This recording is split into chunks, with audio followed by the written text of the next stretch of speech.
அடுத்து 3வது question answer.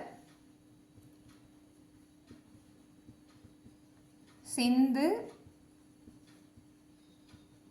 சமவெளி நாகரீக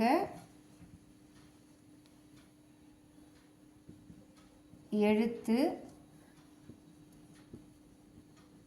முறையில் காணப்பட்ட விலங்குகள் அப்படின்னு வச்சுக்கலாம். காணப்பட்ட விலங்கு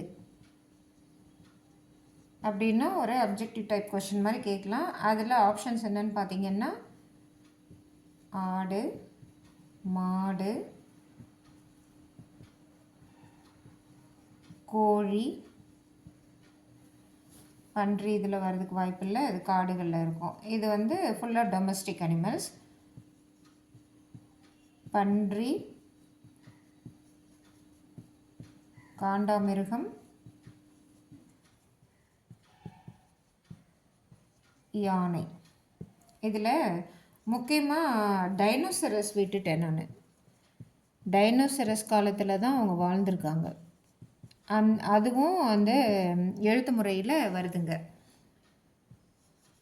அடுத்து முக்கியமானது இதை மறந்துடவே கூடாது. இந்த கொஸ்டின் வந்து ஹைப்போதெட்டிக்கல் கொஸ்டினாக கேட்கலாம். குதிரை